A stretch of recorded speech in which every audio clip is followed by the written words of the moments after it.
everybody. Hi, guys. Welcome, gorgeous Salt Lake City, Utah. It's Thank God I'm Atheist. The podcast. I'm Frank Feldman. And I'm Dan Beecher. And coming up on the show today, Dan, Florida passes a chaplaincy in the high schools law. And we're going to talk about it. Well, and a bunch of other states are doing it. And there's a whole, big specter being raised about that, and they address it, and we're going to talk about it. All right. Hint, it's Satan. Well, first we have some stuff to talk about, Dan. Other stuff to talk about. Yes, New things that happened this week. News, I guess you could say. The various news. And sundries. All right, Dan. Baltimore. Okay. I've heard of it. It's a city. It's a city. They're down a bridge recently. And a bunch of parishes. Catholic parishes. The archdiocese of Baltimore has announced that 40 of its 61 parishes in Baltimore and the surrounding areas are going to be closing. Whoa. Wow. 40 out of 61. That's not a small number. No, but this is in response to the fact that in the mid 1900s, right? Yeah. Sort of at the peak of American religiosity and church going, right? There were more than 250,000 people attending those same parishes. Mm-hmm. And today there's about 5,000 to 8,000. Oh, womp womp. So sad. And many of these people are even driving in from the suburbs because that's maybe their family's historic parish, or maybe they just like, Baltimore or something. But everybody, they come from far and wide to go to Baltimore. Let's see. The fellow who is running the parish restructuring efforts, a guy by the name of Bruce Lewandowski. He's an auxiliary bishop. Okay. I don't know what that means. I have no idea either. It feels like it means that they've got a silo of bishops sort of in the back. If they need one, they'll just call one in or whatever. He swears that the proposal is not related to the archdiocese decision to file for bankruptcy.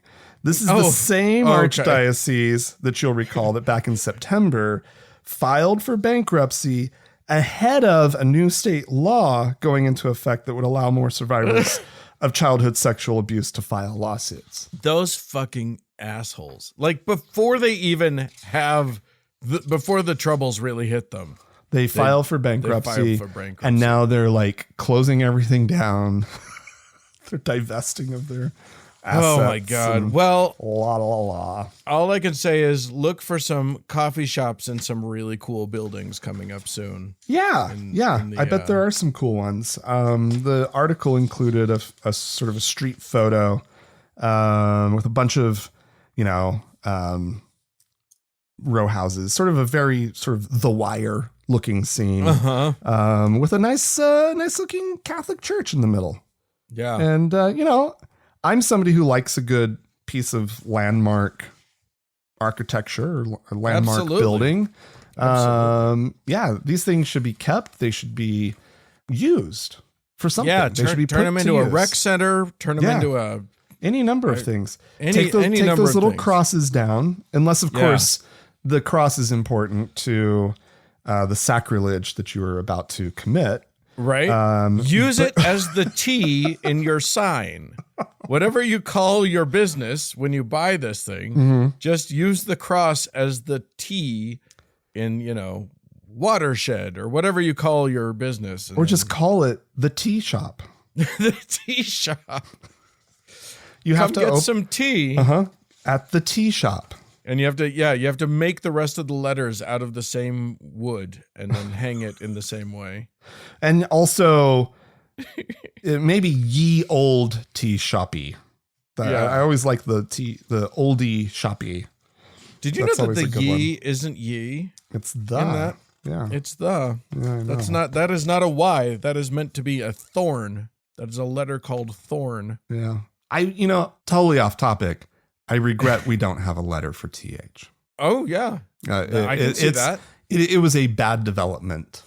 when we started just adding an H to a T.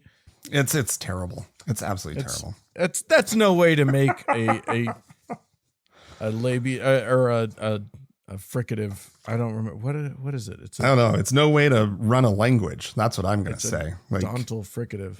If only that was the only example I could readily pull. A linguodontal fricative. I think that's what it Jesus is. Anyway, Christ, can we move on? We're trying.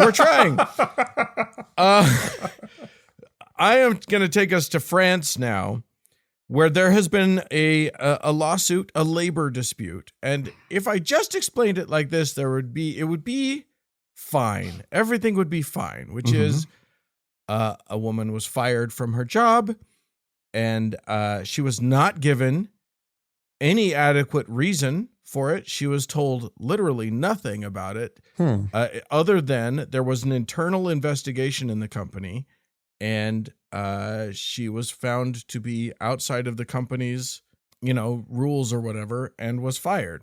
And so she sued the company and said, hey, you can't do this. And the courts found in favor of her, and the company had to pay some money.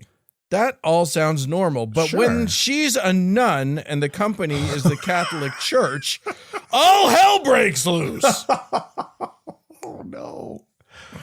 Well, okay, yeah, she deserved it.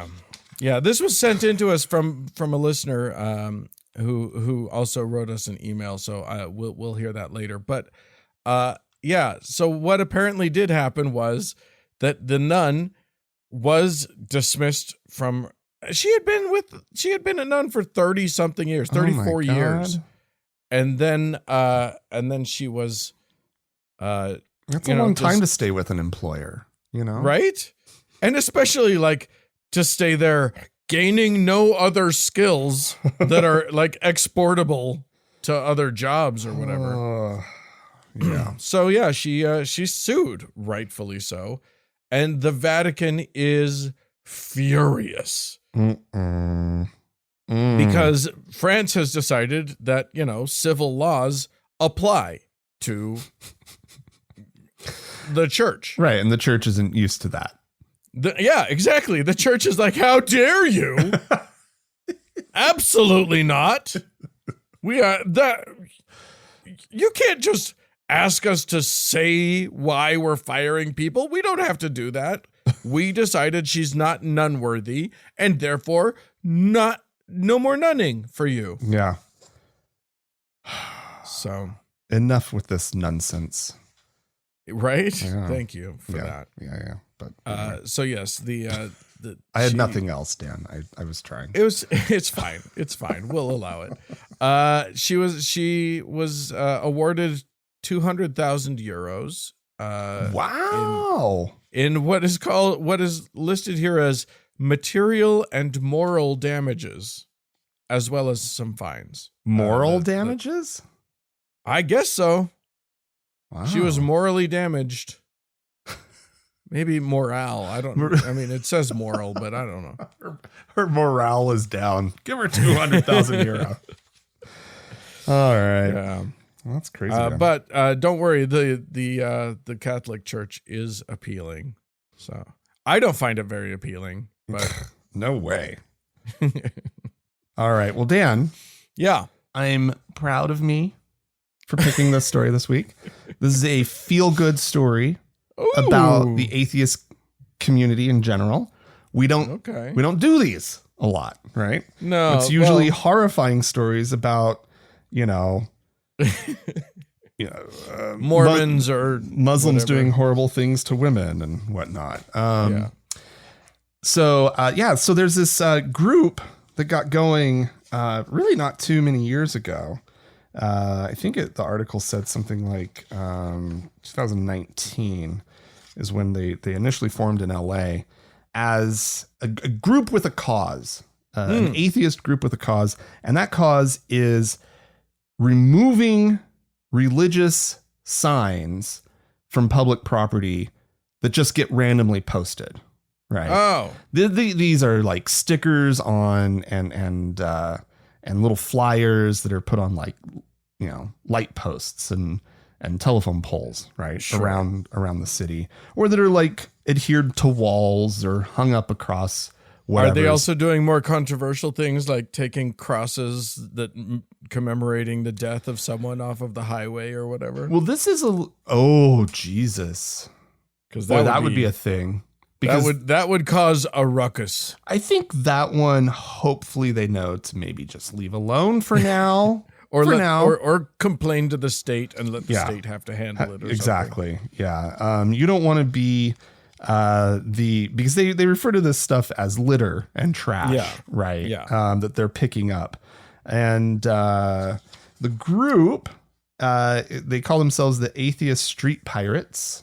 They're part of the Atheist United group that's based in LA, which is a regional affiliate of the American Humanist Association. But they kind of got started in LA, and they started posting putting pins on like a Google map that's sort of publicly available. You can go and look and see where they're sort of identifying litter that needs to be picked up. Mm-hmm. And this map has exploded. It's now national. People have been posting pins, and groups are going out around the country and taking down these signs. In fact, New York City sort of welcomed the initiative, because they'll take all the help they can get. They want to know where the stuff is so they can send out their own street crews to clean it up. And but then also you just have sort of these vigilantes, these pirates who are going out and doing it themselves and just stripping the stuff I down. assume And that some of these, it would take less effort to just pry it off than to actually mark it with a pin on a Google map. yeah, but I think it's you're probably right, and there's probably a lot of that just happens. But I think it's if you probably don't have your scraping tools handy, or you're just driving by and you see it on a lamp post or whatever.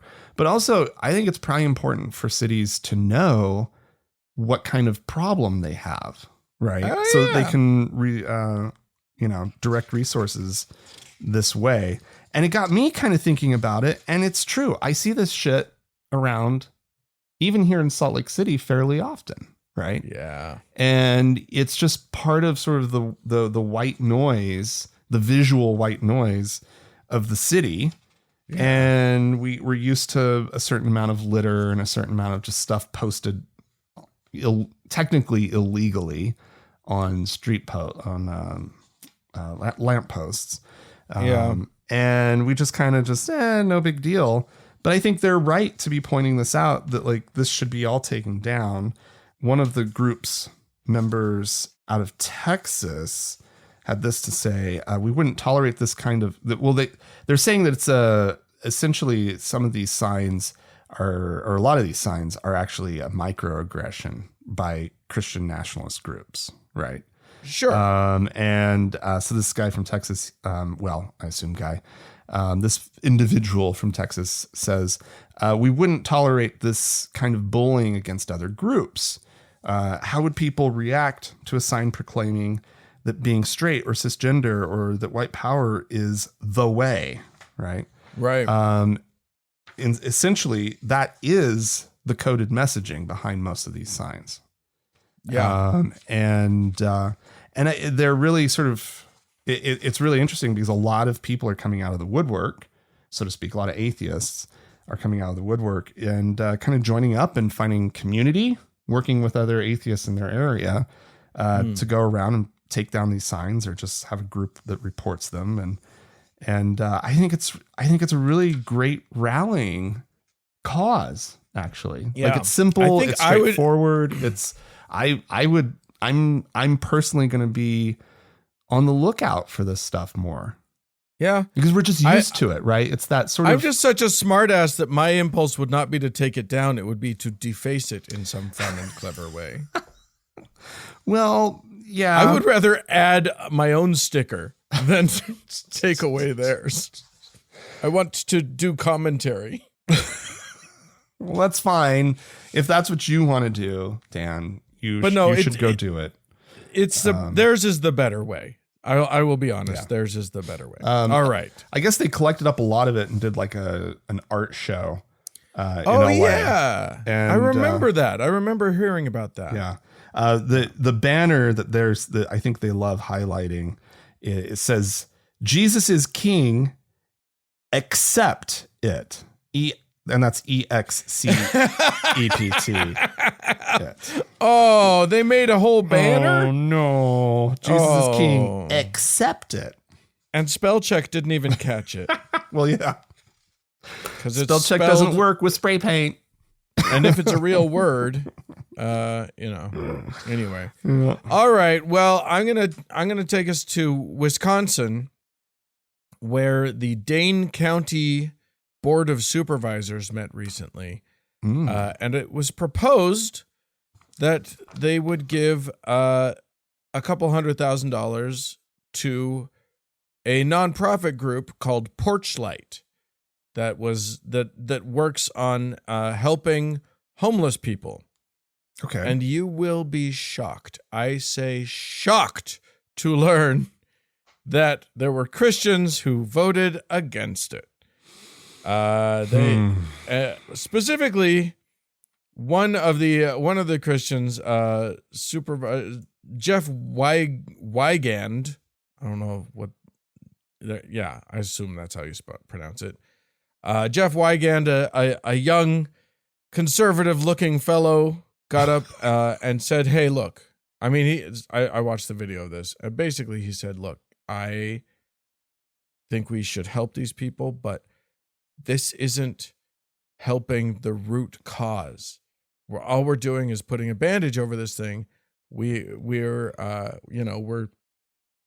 giving them one night, a bed for a night, but we're not solving the root cause of homelessness." Okay.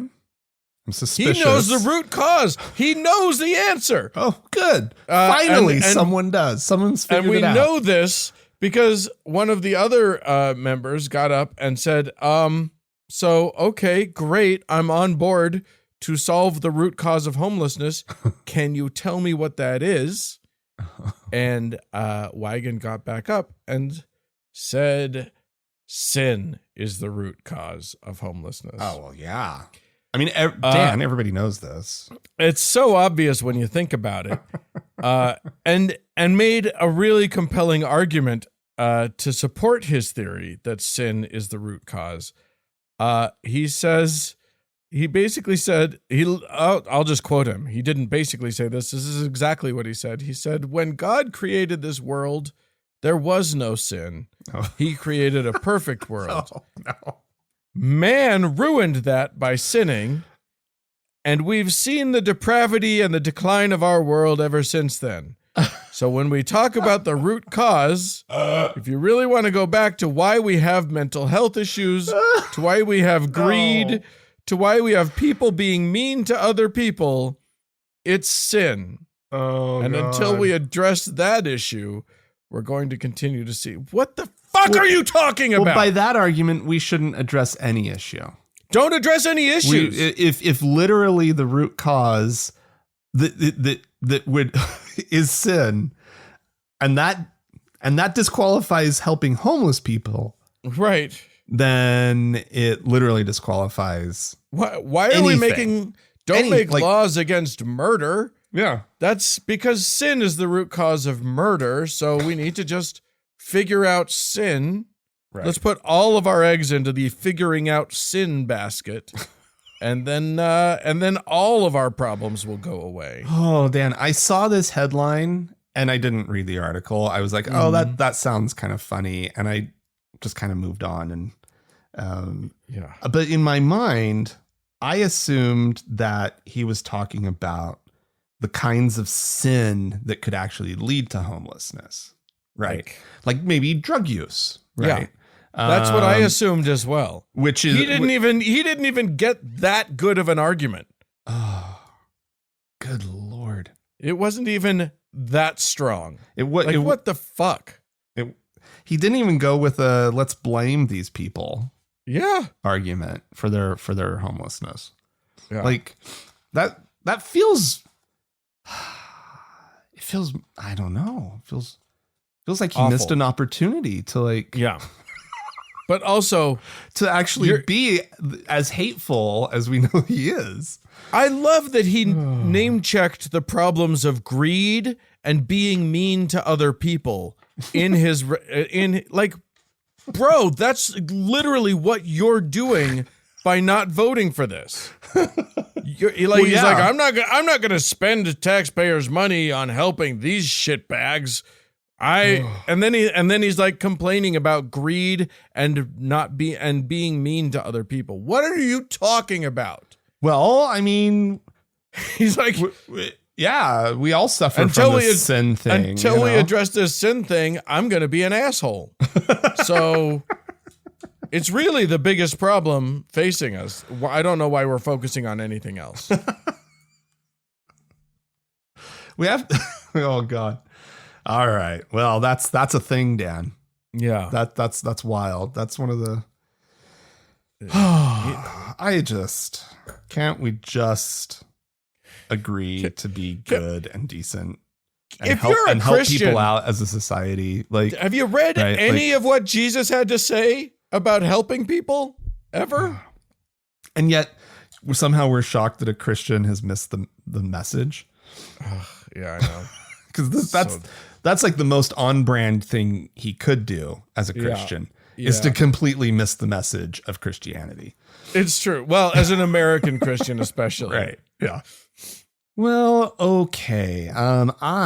Dan, would like to take us to Brooklyn, New York. The fair borough of Brooklyn. Where the Roman Catholic Diocese of Brooklyn has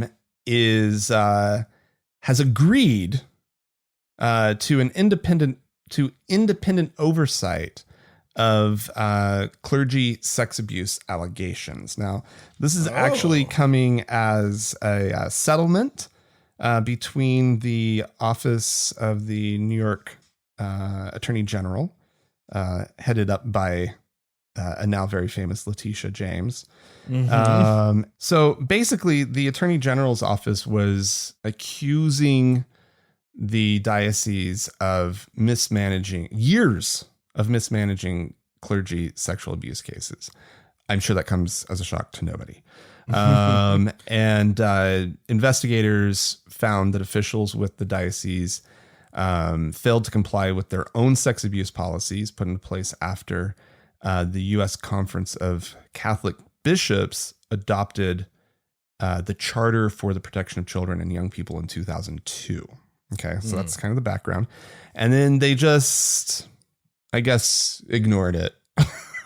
So, because one case that they found, there was a priest who had admitted that he had repeatedly sexually abused minors, who was defrocked in 2007. But, he requested confidentiality, and the diocese kept the secret until 2017, when it announced that the priest had been credibly accused of and admitted to abusing children. And the priest the entire time had been working at two different universities, just out in the world, just doing his thing. Don't worry, you guys. We told him not to be a priest anymore. It's fine. Right. Just out. We handled it. Yeah, exactly. Another priest was transferred from parish to parish. That's always horrifying. Yeah. That's their best trick. After church officials had learned of problems with him back in the 1990s, a nun had witnessed the principal behaving inappropriately with young boys, is how the article phrases it. And she actually let's make it sound nice. She actually quit her job back in 2000 over this. Good. And so the good person lost their job instead of the bad one. That's great. Well, yeah. Also the woman. Right. And at the time, the diocese only issued a warning to the priest, who was not removed from duty or barred from interacting with minors until 2018. Good Lord. So anyway, they had tons of examples of this. They went after the diocese. The diocese settled and agreed to a whole bunch of stuff, including this independent oversight. Yes, independent agreement, oversight, right, done by the Catholic League and well, Bill actually, Donahue. No, I don't believe so. I think they actually, Letitia James is agreeing to this, so I have a feeling it's fairly legit. But Bill Donahue he needed to chime in on this whole thing. Of course he did. And this is actually how I found the story was through his ridiculous response, and I was like, wait, what happened? He's spinning something here, I thought to myself. For those of you who don't know Bill Donahue, he's a real peach. He's head of the Catholic League, as Dan just alluded to.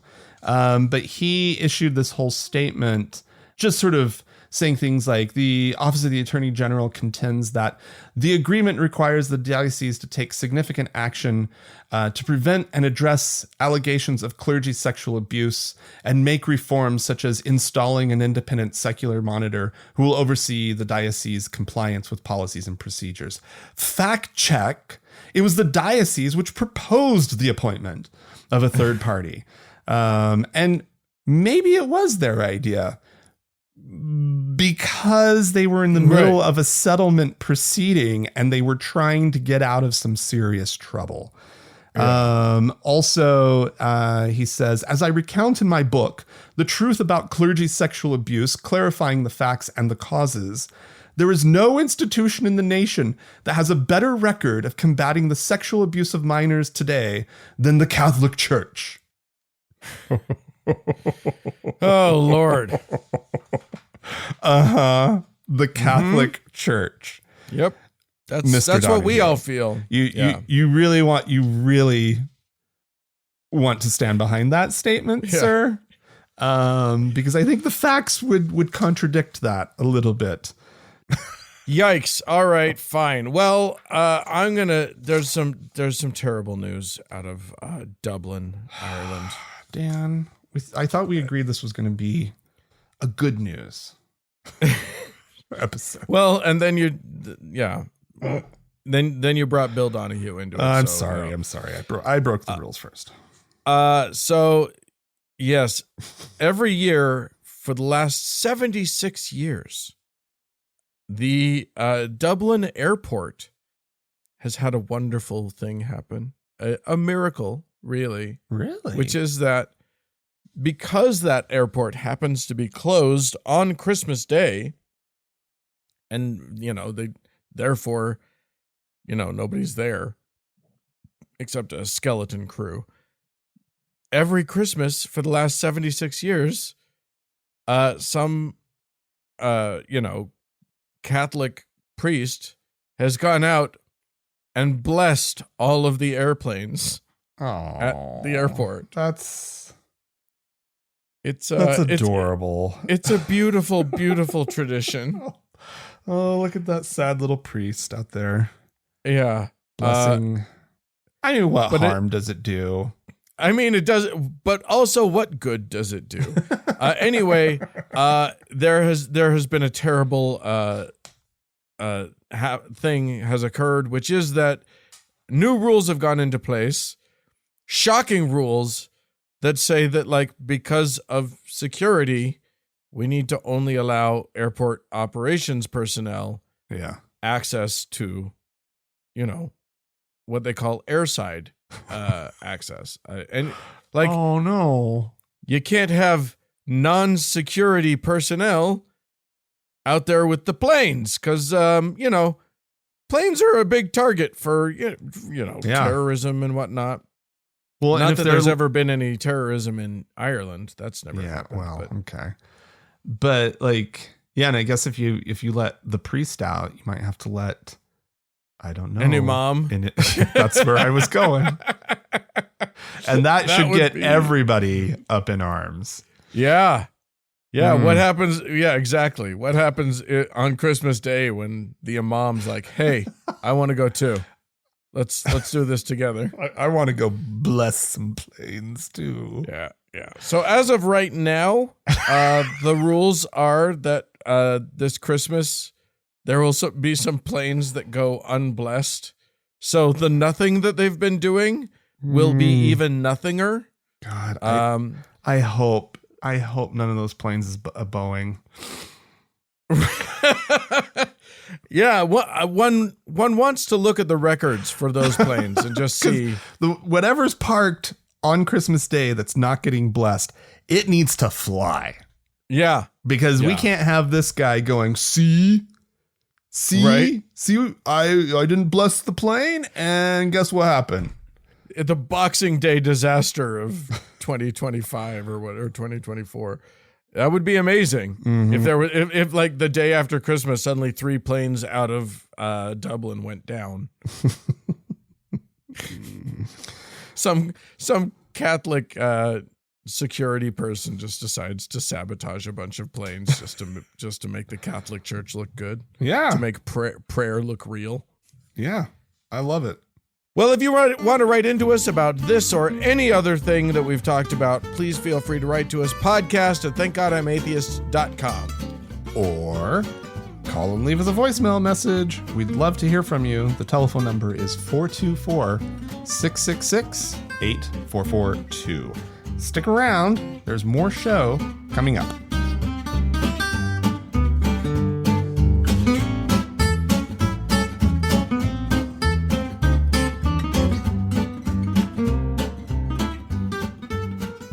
Well, Frank, our listeners have heard the voice of Shane Vaughn on the show a number of times before. The beautiful voice of Shane Vaughn. How dare you?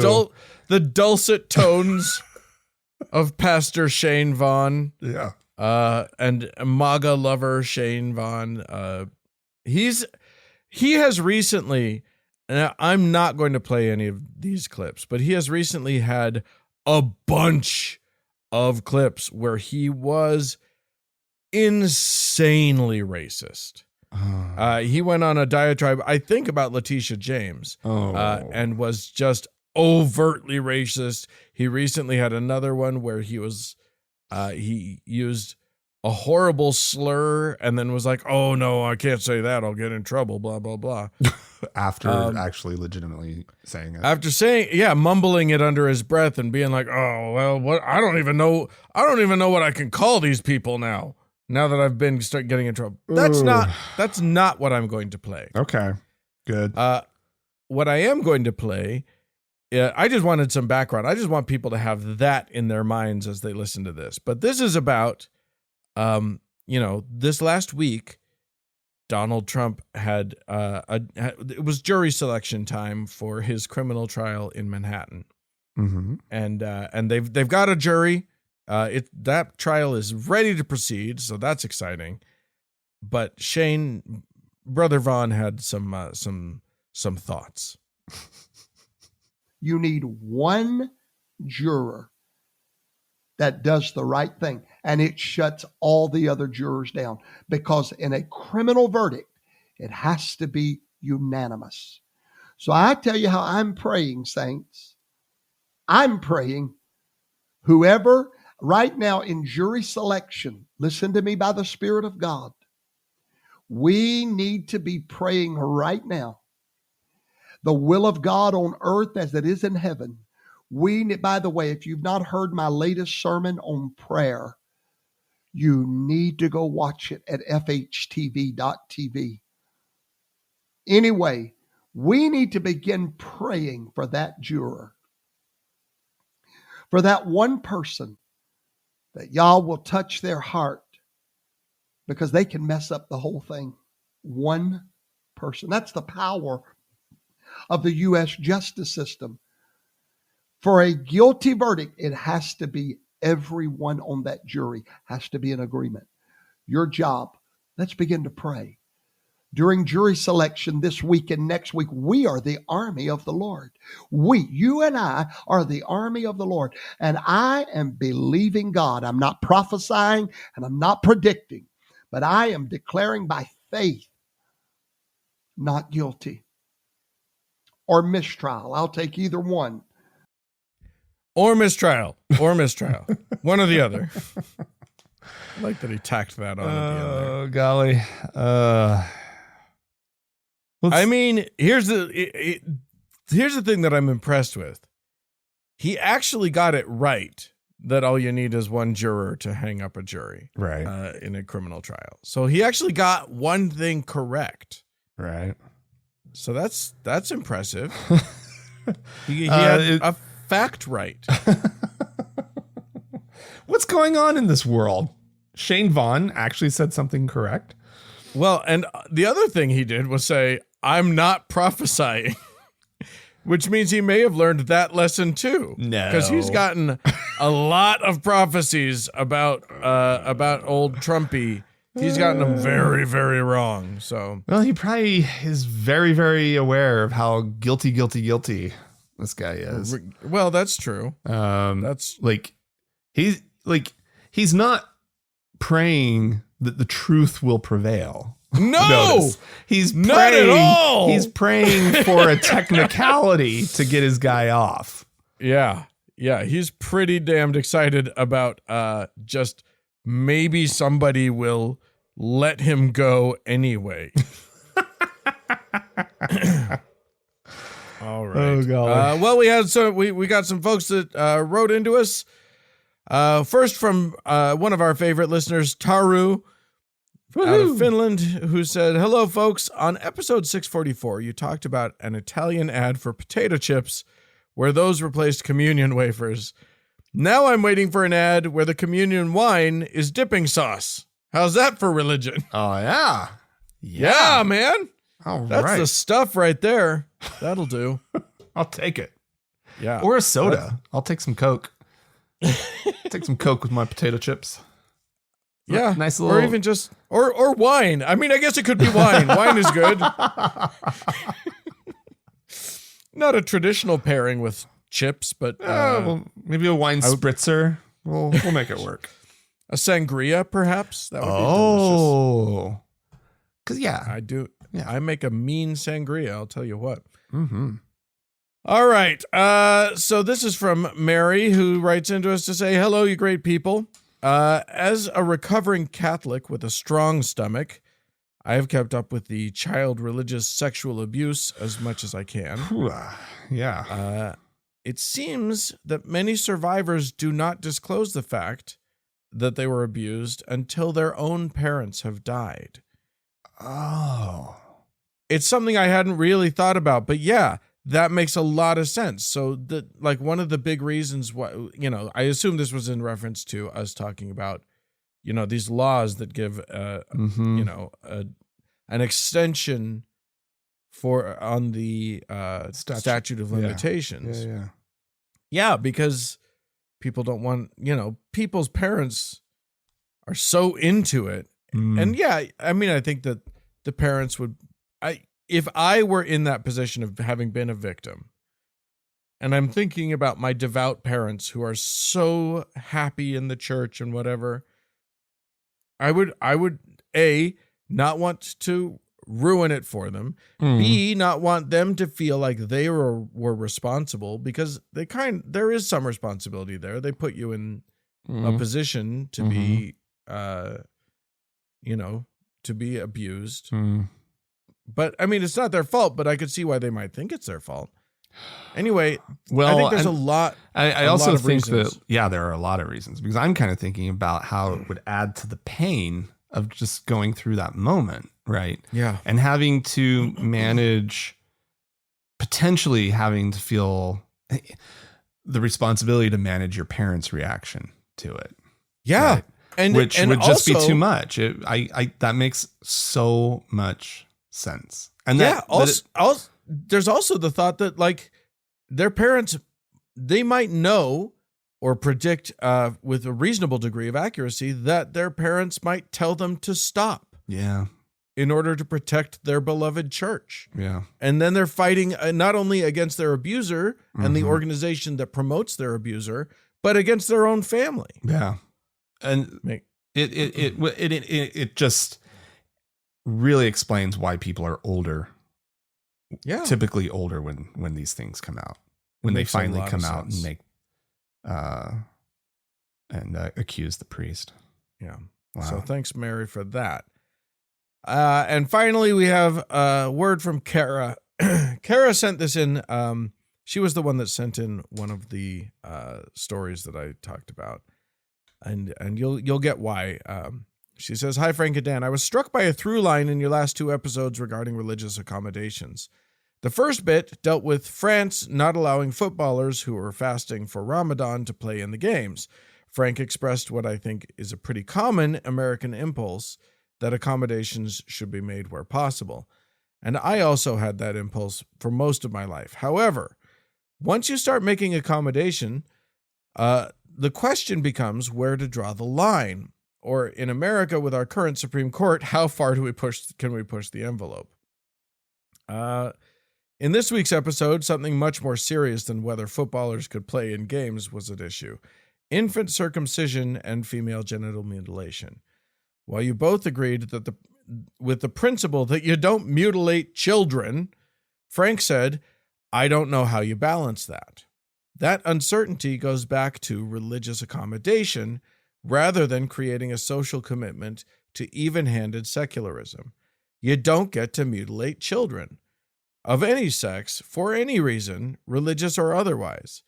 This example is particularly interesting as many religions where FGM is practiced proclaim to be in furtherance of their faith, but it's Islam, so we had no problem banning the practice in our country. But penises are being destroyed in the name of less stigmatized religion, and there's a debate about whether and how much mutilation of children is tolerable.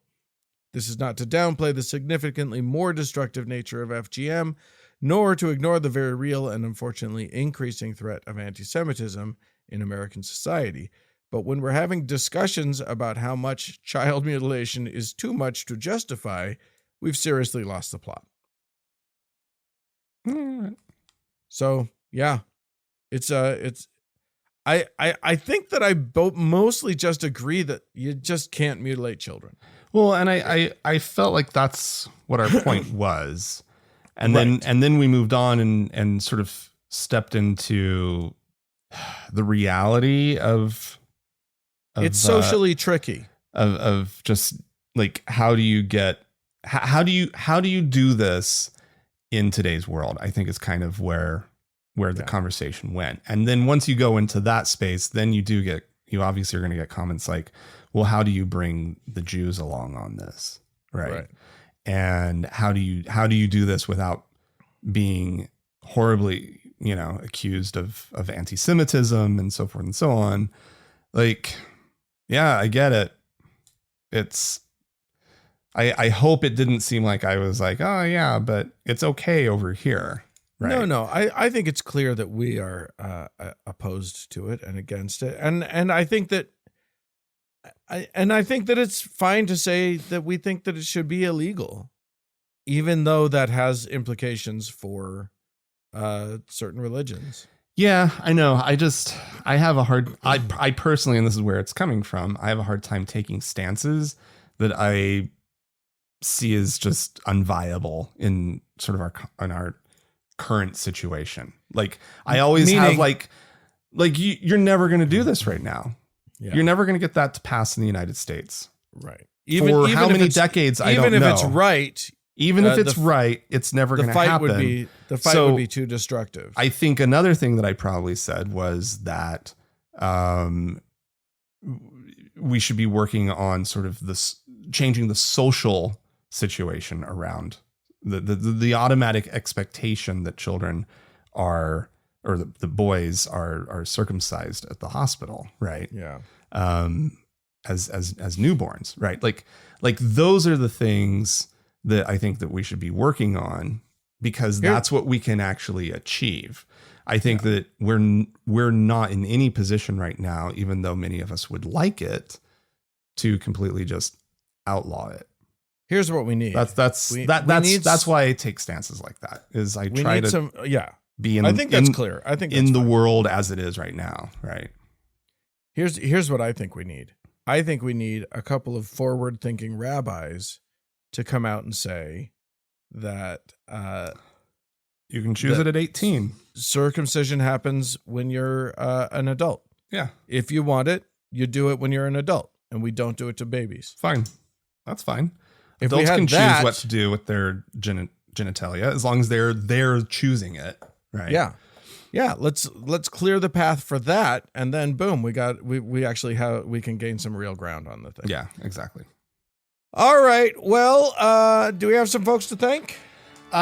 We do, Dan. We actually have a handful of people who signed up this week as supporters of the show. We have a new deacon by the name of Christopher.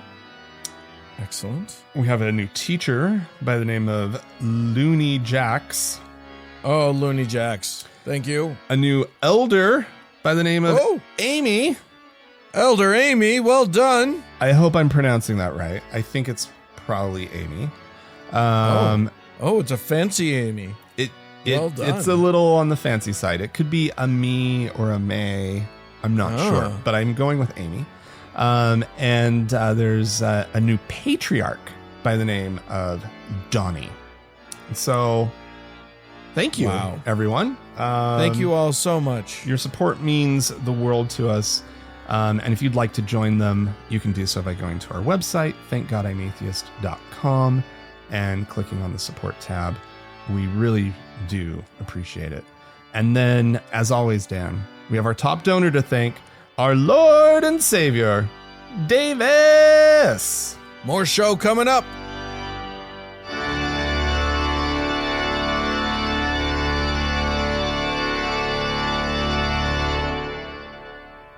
Well, all right, Frank. Let's. Here's the thing. I don't know if you know this, but the world sucks, and our country's getting worse and worse. Whatever. I think it's getting better and better. Well, wrong. Life is good. Wrong. Life is good. The country is in great shape.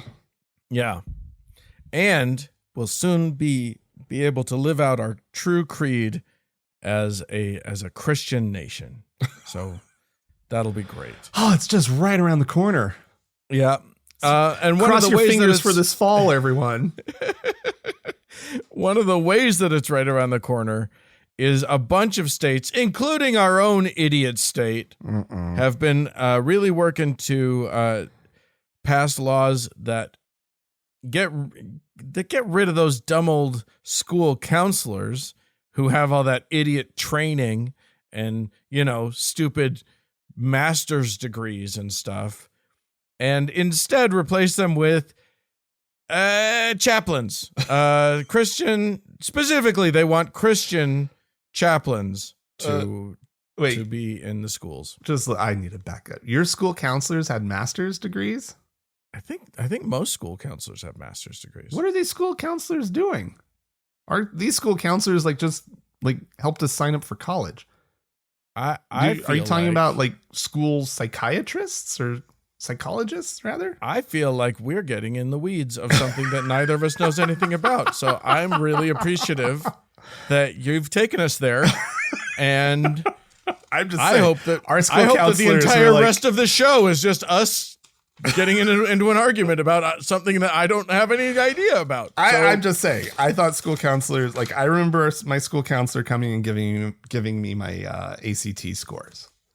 No, I think school counselors actually frequently, especially in lower grades, do actual counseling. Oh, okay. And I was unaware of this. Okay. Yeah.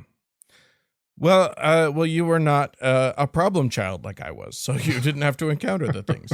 or maybe the person who normally was just signing kids up for college was tasked rather with dealing with you.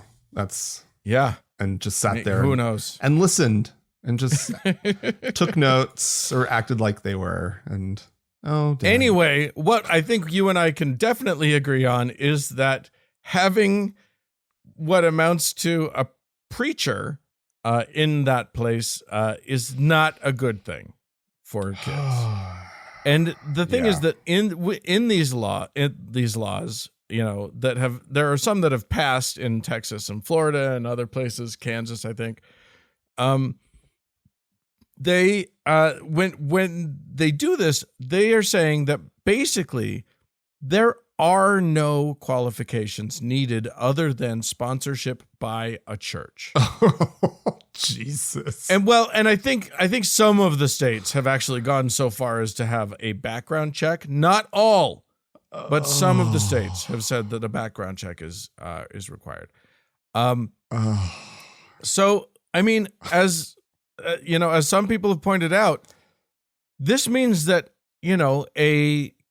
some backwater dumbass pastor could say, okay, everyone in the congregation right now counts as a chaplain, and I certify them as chaplains.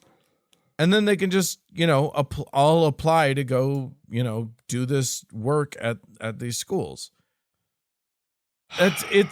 There's literally nothing to say that they have to have any training whatsoever. Now, a proper chaplain, as our listener Terry will point out, there's like a bunch of stuff you got to know. You got to do some work. You got to do some training, to get to be an actual chaplain. But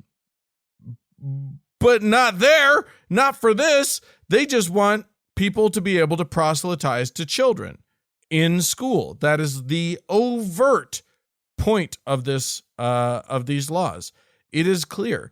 And the thing is that when someone challenges these people and says, wait a minute, you can't discriminate against other religions. So what happens if, a God forbid, a Satanist comes in and says, hey, I'm certified to be a chaplain by the Satanic Temple. What would happen? So they have heard this challenge. They know that this is an issue, and their response has been clear. Nuh-uh. That's literally everybody has the same thing to say, which is no, doesn't count. That's not real. There was a guy whose name, and boy, what a name. His name is Rocky Malloy. And literally he looks like the villain in like any movie that's about a small town where there's an evil preacher. It's Rocky Malloy. It's like central cast. He has a stripe of white in his hair. I don't judge a person on looks, but man, central casting did a good job with Rocky Malloy. Anyway, Rocky Malloy is actually he's part of the National School Chaplain Association. Oh, he's the leader of the National School Chaplain Association. I'm sure it's quite the organization.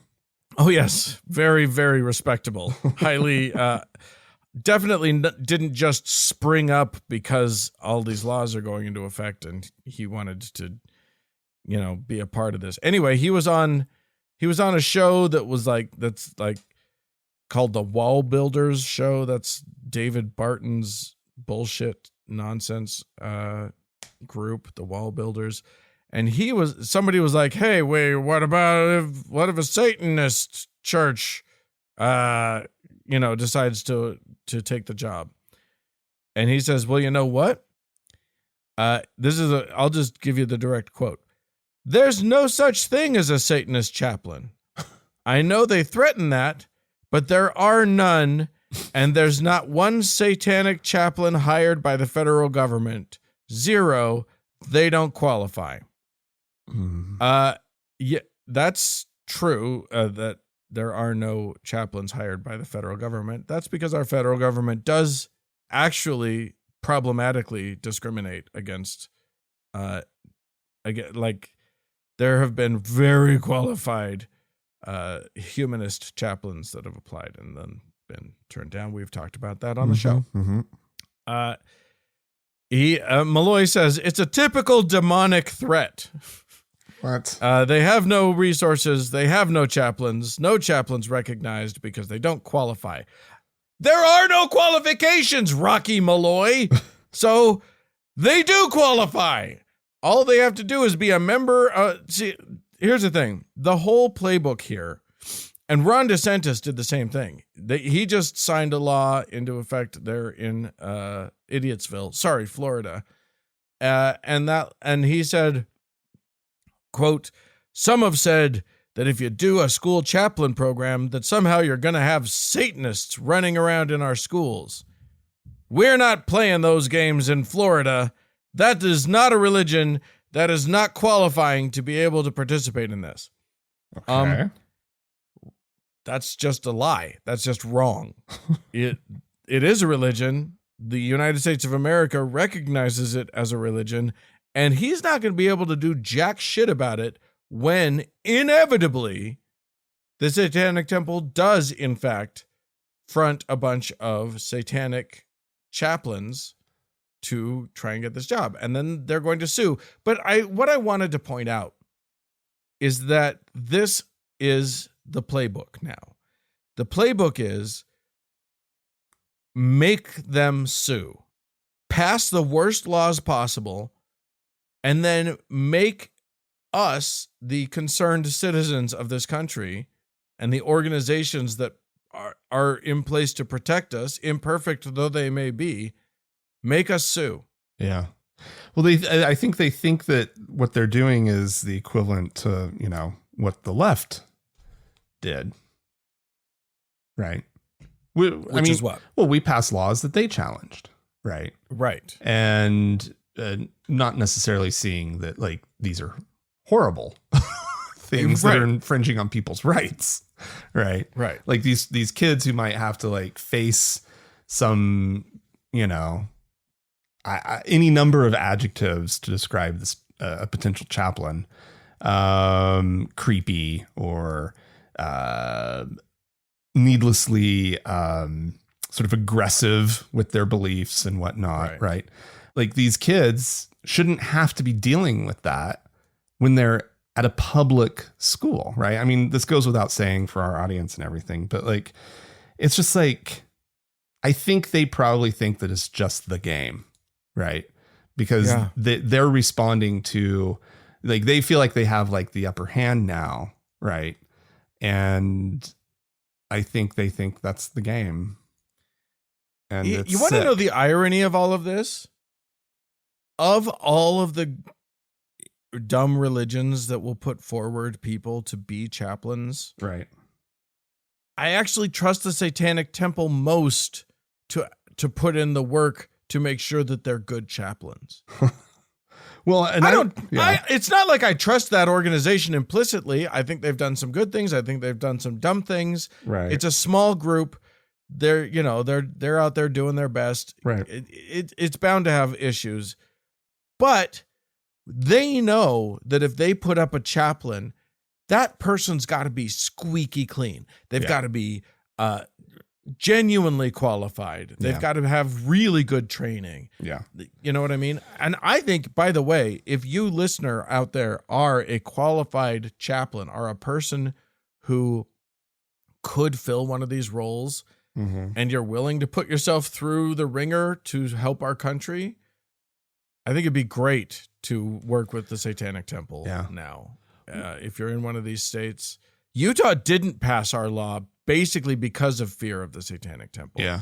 Because Utah's crazies are slightly more pragmatic than the crazies elsewhere. Right. Only slightly. Yeah, not by much, but you're right that they seem to be slightly better advised and willing to listen to the advice. But I was just sitting here thinking about what a remarkable job the Satanic Temple has done as a small organization, like you point out, that they have so completely inserted themselves into this issue, right? Yeah. The question is, what will the Satanists do, right? And it's just like, my God, it's basically, not to diminish the Satanic Temple, actually to like praise them for their work, but it's a handful of people, relatively speaking, right? Yeah. Like it's such a small number of people compared to what we're all up against, right? Oh yeah. And it's remarkable. And well they done. don't have like really they crazy. don't have a lot of money. They don't have a lot of, but they work hard. And they've found a way to get the conservatives to do their work for them half the time. Right. Like it's the conservatives bringing, like in Utah, bringing up I don't know. We don't want to have to deal with that Satanic Temple thing. Right. Yeah. What are we opening ourselves up to? We're going to have Satanists in these schools. Okay. Yeah. Let's not do that. Right. Yeah. Like, well done. And they didn't even have to lift a finger to get that one. If anybody out there wants to, is working on in campaigning for any candidates or whatever, and you can get the message out, part of the messaging that the good guys should be using is these people are purposefully making these crazy laws specifically so that then they will be sued, and they're trying to get it, to the courts. But that means this is a waste of taxpayer money. Yeah. They're passing outrageous laws knowing full well that they are going to have to spend hundreds of thousands, if not millions of taxpayer dollars defending these laws in court. They're not passing laws that they think are right and good. They're passing laws that they know will be challenged. Yeah. Yeah. And that's, in a time when people can't afford much, the wasting of people's tax dollars on frivolous shit like this is not okay. Yeah. But there you go. Sometimes you got to spend a bunch of tax dollars to put kids in danger. That's always a good thing. But they got to hear about Jesus. I don't know where the children would hear about Jesus in Florida if they didn't have this. So thank God everything's going well for them. All right. Well, that's it for today. If you'd like to write into us, please do so. It's podcast@thankgodimatheist.com. Or call and leave us a voicemail message. The telephone number is 424-666-8442. Yeah, go to the Facebook page, facebook.com/TGIAtheist, and click that like button. And if you'd like to join our members only lounge, you can do so by going to our website, thankgodimatheist.com/members only. Yeah. Thanks so much to the Red Rock Hot Club for the use of their fine music. And thanks to Gordon Johnston for the use of his music. And thanks to all y'all for tuning in. We sure do appreciate you. Thanks so much. Bye-bye.